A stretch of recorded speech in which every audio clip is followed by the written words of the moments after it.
La planète s'est arrêtée face à un événement sans précédent. Le moment où les façades se sont effondrées et où la vérité a enfin été révélée. Pour la première fois, la principale puissance occidentale n'est plus considérée comme le symbole de la liberté, mais comme une menace pour la stabilité internationale. Et nous ne parlons pas ici de rivaux historiques, mais d'anciens partenaires, des alliés de longue date. L'Union européenne, le Royaume-Uni, le Canada et l'Australie ont pris une décision audacieuse, imposer des sanctions conjointes contre les États-Unis.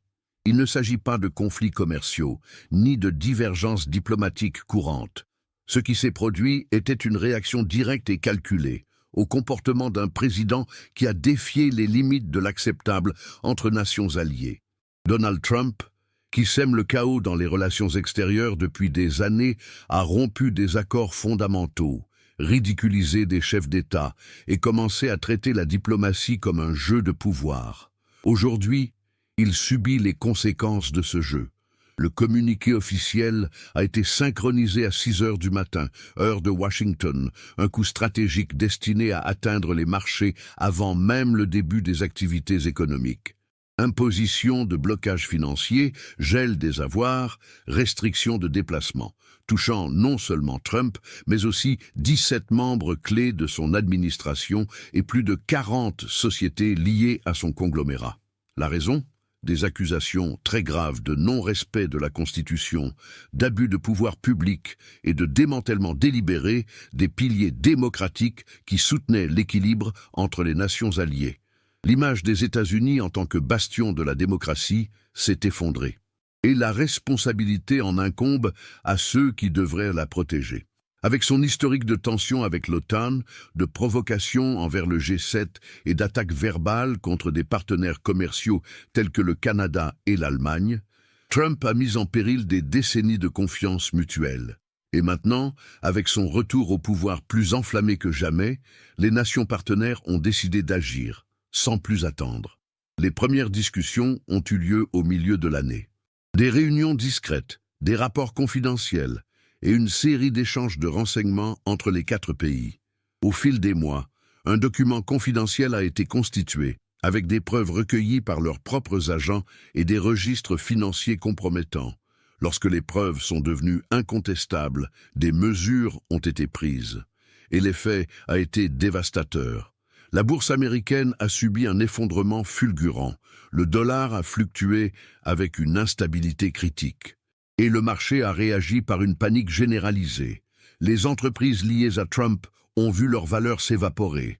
Les banques et les fonds d'investissement ont immédiatement commencé à se désassocier. La nervosité s'est emparée de Wall Street.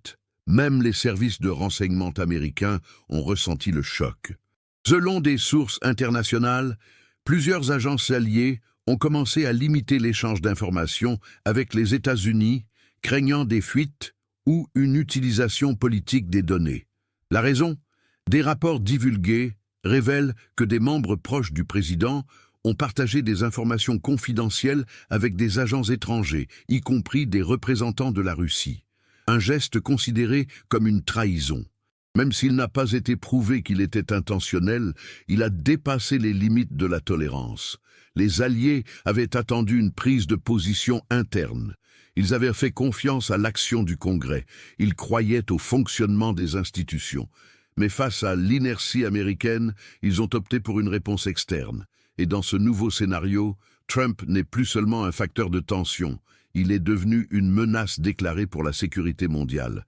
Un dirigeant qui sape les structures démocratiques, méprise les alliances historiques et transforme le dialogue diplomatique en insulte publique. Et sa réaction ne s'est pas fait attendre. Il s'est exprimé sur les réseaux sociaux avec une fureur démesurée. Il a qualifié les dirigeants alliés de conspirateurs antipatriotiques. Il a menacé de retirer les troupes d'Europe. Il a ouvertement évoqué la fin des traités de sécurité. Et il laisse entendre que les véritables partenaires des États-Unis se trouvent dans des régimes autoritaires. Ce fut la goutte d'eau qui fit déborder le vase. Le marché a réagi avec plus d'intensité. Des personnalités influentes du Congrès ont commencé à manifester leur mécontentement.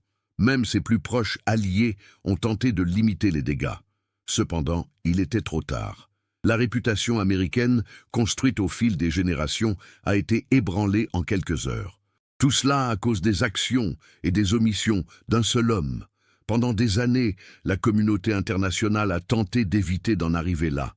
Elle a émis des avertissements, des communiqués, des discours publics. Elle a été ignorée. Aujourd'hui, elle a agi de manière coordonnée, directe et avec force, et il convient de souligner qu'il ne s'agit pas d'ennemis géopolitiques. Nous parlons de partenaires historiques comme le Canada, dont la frontière terrestre avec les États-Unis est un symbole de paix et de coopération. Le Royaume-Uni, compagnon de guerre, de science et de culture depuis des générations. L'Australie, aux côtés des États-Unis dans tous les grands conflits du siècle dernier. Et l'Union européenne, pilier de l'ordre démocratique de l'après-guerre. Ces pays n'ont pas rompu par vanité. Ils n'ont pas pris cette décision en raison de divergences idéologiques. Ils sont parvenus à une conclusion difficile, mais nécessaire. Il n'est plus possible de faire confiance à un leadership instable. Il n'est plus acceptable de se taire face à l'autoritarisme. Il n'est plus possible de faire comme si rien ne se passait, car quelque chose se passe. Et chaque décision ou indécision prise à ce moment précis peut redéfinir le cours du monde pour les années à venir. L'avenir de la coopération internationale est en jeu, et la défense de la démocratie exige plus que des discours. Il est temps de voir clairement, de parler avec courage et d'agir avec fermeté, car l'omission est ce qui alimente les abus de pouvoir. Et tandis qu'une partie de la société reste silencieuse, le monde s'est déjà levé pour affirmer clairement « Donald Trump est devenu un facteur d'instabilité mondiale, et cette instabilité ne sera plus ignorée. » Alors que le monde tentait encore de comprendre la gravité de l'offensive diplomatique, les couloirs du pouvoir à Washington ont été plongés dans une spirale de tension, de silence absolu et d'inquiétude croissante. Les services de renseignement américains ont été surpris non seulement par la sévérité de la réponse internationale, mais aussi par la clarté d'un message impossible à ignorer. Le gouvernement actuel n'est plus considéré comme fiable. L'impact a été immédiat et corrosif sur les rouages du pouvoir. Des dirigeants qui, pendant des années, ont travaillé en coopération directe avec des agences telles que le MI6 au Royaume-Uni, l'ASIO en Australie et le CSIS au Canada, ont reçu l'ordre explicite d'interrompre les réunions, de restreindre le flux d'informations et de revoir les protocoles de sécurité. Les termes utilisés dans les dépêches internes étaient calculés avec précision. Risque de compromission, exposition de données sensibles, possibilité d'infiltration adverse. En quelques heures, des décennies de confiance mutuelle construites depuis le 11 septembre ont été démantelées. L'alliance connue sous le nom de Five Eyes, union stratégique entre les services de renseignement des États-Unis, du Royaume-Uni, du Canada, de l'Australie et de la Nouvelle-Zélande, a été redimensionnée. Les communications avec les Américains étant désormais filtrées au préalable. La motivation n'était plus idéologique mais opérationnelle. On craignait que des informations critiques ne soient détournées vers des puissances rivales, soit sur ordre du président lui-même, soit sous l'influence de groupes exerçant un pouvoir informel sur lui. Au sein du département d'État, des diplomates chevronnés ont fait état d'un effondrement éthique sans précédent. Des fonctionnaires qui ont passé leur vie à défendre les idéaux démocratiques dans des régions instables se sont retrouvés sans réponse face aux questions gênantes de leurs homologues internationaux. Comment maintenir le dialogue avec un dirigeant qui bafoue la légalité? Comment justifier des partenariats avec un gouvernement qui sanctionne ses alliés pour avoir dit la vérité? Comment exiger la transparence à l'extérieur alors que la maison est en ruine? Ces inquiétudes ont pris de l'ampleur lorsque des extraits du rapport des services de renseignement qui avaient motivé la décision des Alliés ont commencé à fuiter. Comme l'ont souligné les médias d'investigation, les documents révélaient des mouvements financiers suspects effectués par des sociétés écrans enregistrées dans des paradis fiscaux, ayant des liens indirects avec des groupes russes, turcs et nord-coréens. Le schéma de ces transactions indiquait l'existence d'un réseau d'influence façonné au fil des ans, touchant des domaines tels que l'énergie, les infrastructures et la sécurité. Le soupçon que des acteurs étrangers finançaient des opérations politiques aux États-Unis a déclenché l'alerte maximale dans les agences. Pour la première fois depuis la guerre froide, l'hypothèse selon laquelle le siège du pouvoir américain était instrumentalisé, non pas comme centre de commandement, mais comme point vulnérable dominé par des intérêts extérieurs, a été évoquée. Pendant ce temps, le Congrès est devenu le théâtre d'un affrontement dramatique entre l'instinct de survie politique et la loyauté partisane. Des figures du Parti républicain, connues pour leur fermeté face aux menaces extérieures, ont commencé à éviter toute déclaration sur le président. Les conférences de presse ont été remplacées par des communiqués vagues, pleins d'esquives, rédigés de manière à ne pas irriter les partisans les plus fanatiques ni déstabiliser le marché financier. Du côté démocrate, le sentiment était celui d'une urgence absolue.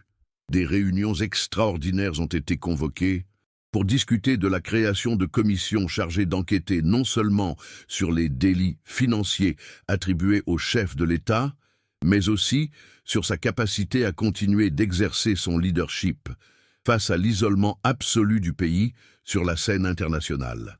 La possibilité d'invoquer le 25e amendement est revenue à l'ordre du jour.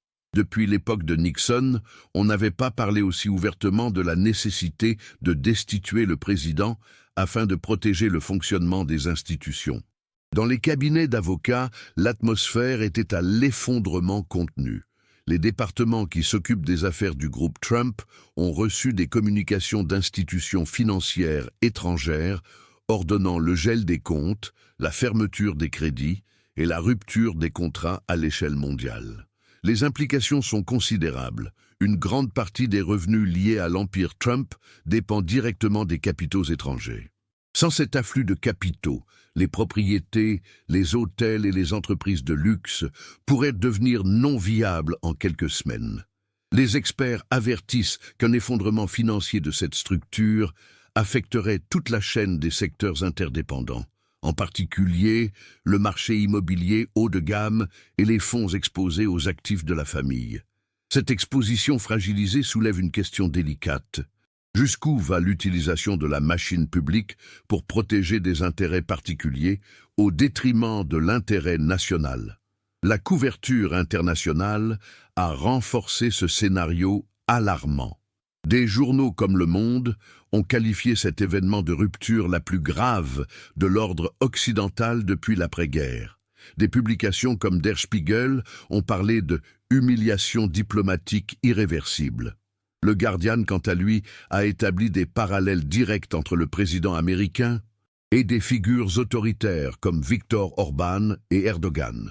Les réseaux sociaux ont été le théâtre de nombreuses réactions, critiques et satires.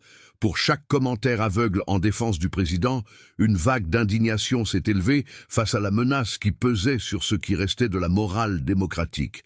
Même des personnalités historiquement alignées à droite ont commencé à prendre leur distance.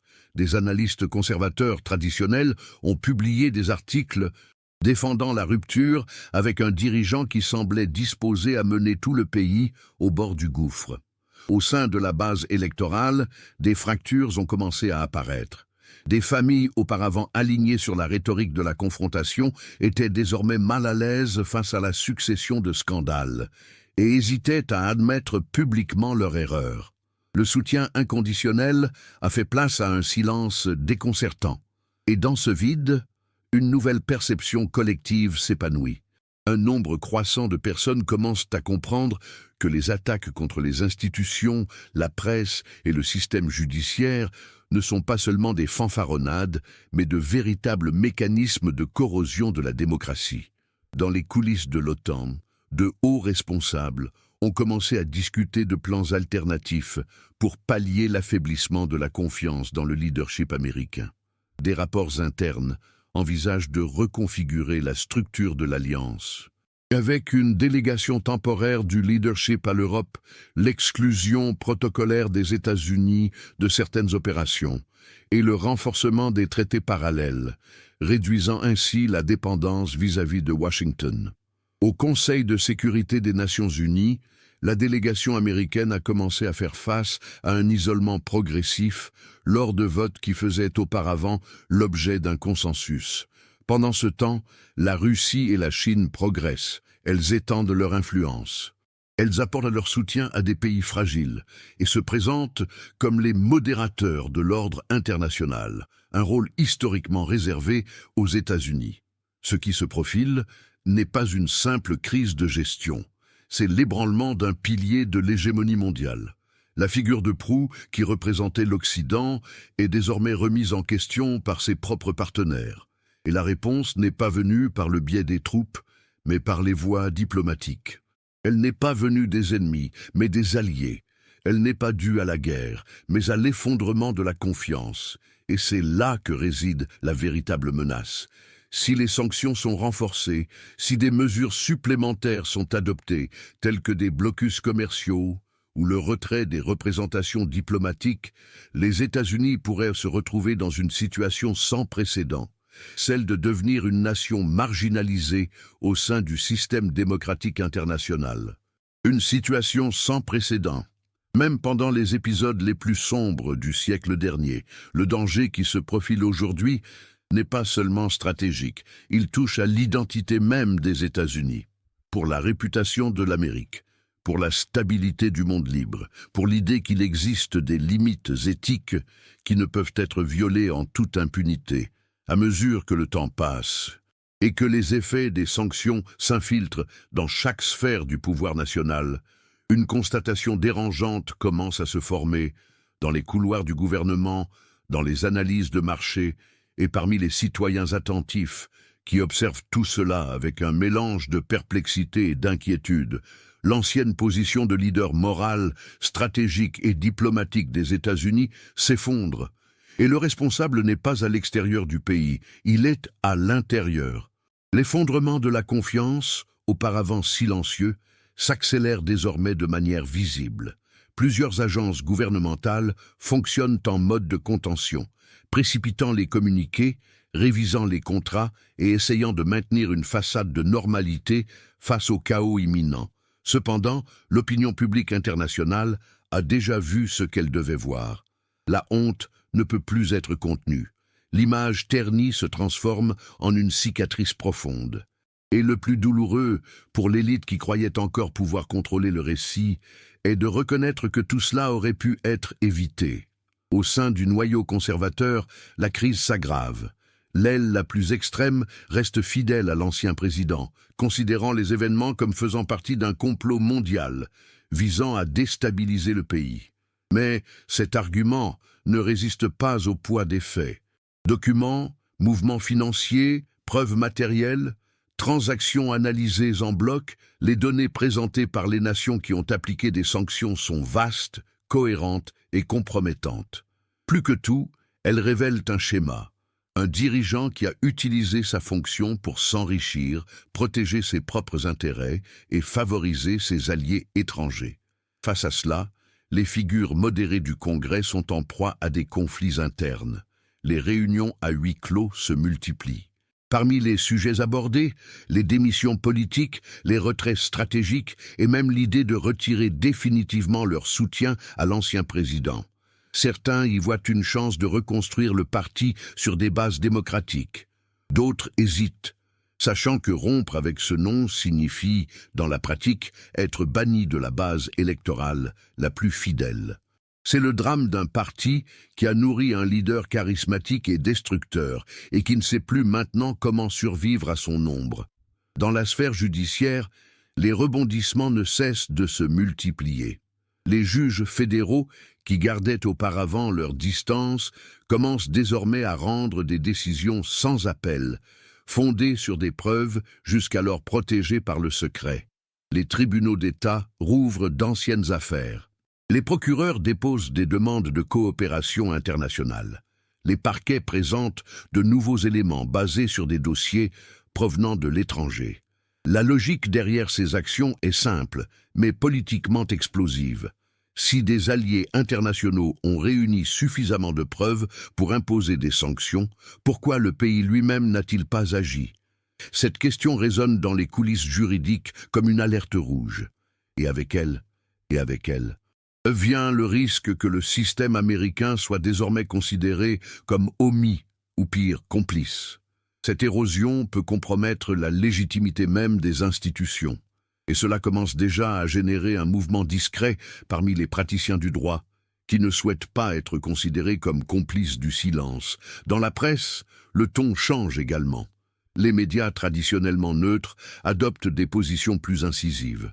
Les éditorialistes abandonnent la prudence et pointent directement du doigt la transformation de la politique étrangère en instrument de chantage. Les correspondants internationaux rapportent des conversations confidentielles dans lesquelles les dirigeants alliés décrivent le président en des termes impensables, il y a quelques années, imprévisibles, dangereux, hors de contrôle. Même des partenaires historiques comme le Japon et la Corée du Sud manifestent leur soutien aux mesures européennes, indiquant une nouvelle réalité diplomatique. Contenir l'autoritarisme national est désormais une stratégie de défense mondiale.